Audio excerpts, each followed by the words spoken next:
In recent days, reports in Arab media indicate that Qatar and Egypt, the mediators in the negotiations to release Israeli hostages and come to an arrangement for a ceasefire, are pressuring the terrorist organization Hamas to drop the absurd demands they're making. However, the Iranian-backed terrorist organization Hezbollah is also telling Hamas the same thing. The reports say that in recent weeks, Hezbollah leader Sheikh Hassan Nasrallah communicated to Hamas that their demand that Israel release hundreds of Palestinian security prisoners with background of blood on their hands is unrealistic, and Israel would not be able to comply with this demand even if it wanted to. Nasrallah has also stated that from the beginning of this conflict, he does not wish to fight a large war with Israel at this time. Rather, he said that we are fighting here to help the Gaza Strip in weakening the Israeli army, to make it difficult for it, and to increase the pressure. Even within the Gaza Strip, support for Hamas is disappearing. Last night, residents of the city of Jabalia in the north of the Gaza Strip and the city of Rafah in the south of the Gaza Strip went out into the streets to demonstrate against Hamas. Since the war began, there have been several demonstrations by Gazan residents against the terrorist organization Hamas, but this is still a rather unusual event. In the documents distributed to the Palestinian social media networks, the residents of the cities are recorded chanting slogans against the leader of Hamas in Gaza, Yahya Sinwar, and against the head of the political bureau of the organization, Ismail Haniyeh, who continues to live in a luxury hotel in Qatar. The demonstrators also cried out for humanitarian aid and chanted, "We need food, we need flour, Sinwar and Haniyeh, stay away from us, you thieves." Chants were also heard against the representatives of Hamas in Lebanon. "Get out of Lebanon, the people are the victim. Gaza had redeemed you in spirit and blood."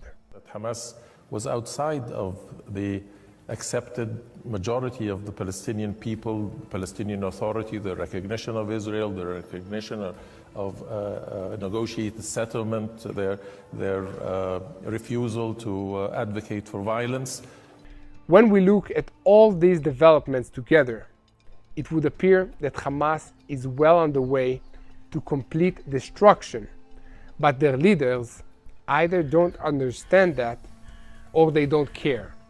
So they continue to stubbornly insist on making absurd and impossible demands, refusing offers that would allow them to survive because it would mean they would lose face and have to admit they made a big mistake. Thus, it is left to time and the power of the IDF to force a resolution to this complicated set of problems, and the ordinary people of Gaza and Israel are the ones who will continue to suffer from the stubborn arrogance of the Hamas leadership. It is also up to us to continue to pray for the safety of the abductees. Please also continue to help us spread the truth by sharing our content and following us on social media, and continue to pray for the peace of Jerusalem. Getting back into the news about the Gaza Strip, I can report to you today that the combat team of the Paratrooper Brigade continues to deepen the fighting in the area of West Khan Yunis. Heavy engagements, often at close range, have led to the elimination of many Hamas terrorists and the destruction of many weapons and explosives that were meant for Hamas to be used against Israelis.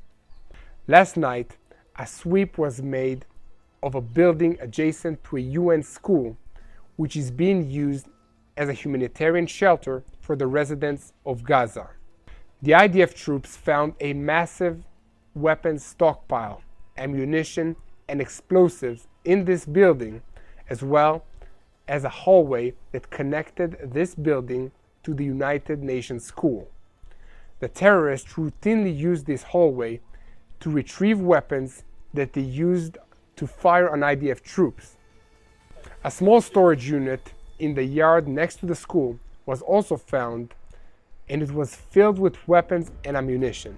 The home of the head of the anti-tank system of the Khan Yunis brigade was also raided and found to be filled with weapons, ammunition, and intelligence materials, which are currently being analyzed.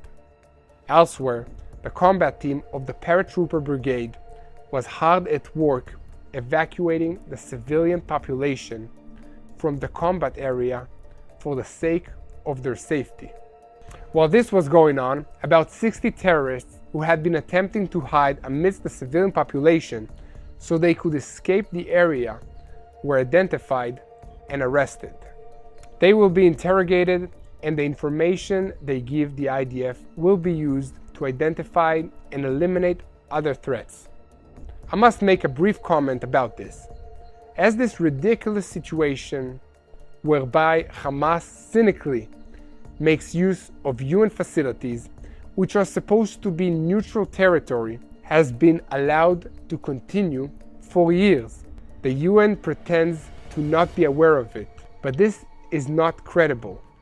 UNRWA is an organization that Hamas uses like a cancerous tumor in the body. Hamas grew up within UNRWA and rooted itself inside. More evidence of this was displayed on the last 24 hours when the combat team of IDF Unit 405 engaged in a large force of Hamas terrorists in the Zaytun neighborhood south of the Gaza Strip. Once again, during this engagement, the terrorists used UN facilities as cover to fire at IDF troops. The IDF subsequently searched several near buildings and discovered weapons and ammunition inside private residence. The Israeli Air Force also coordinated with the IDF ground units during the fighting and conducted several tactical strikes on terrorist infrastructure that threatened our forces, including observation positions, warehouses, and tunnels. In the south of the Gaza Strip, the IDF is preparing for a major entry into the city of Rafah and has already begun aggressively patrolling the area. At the same time, the IDF continues to operate in Khan Yunis, engaging in daily battles with terrorists and destroying enormous quantities of weapons and ammunition that they find. The Givati Brigade is active in these battles alongside other units, including the paratroopers and the engineers.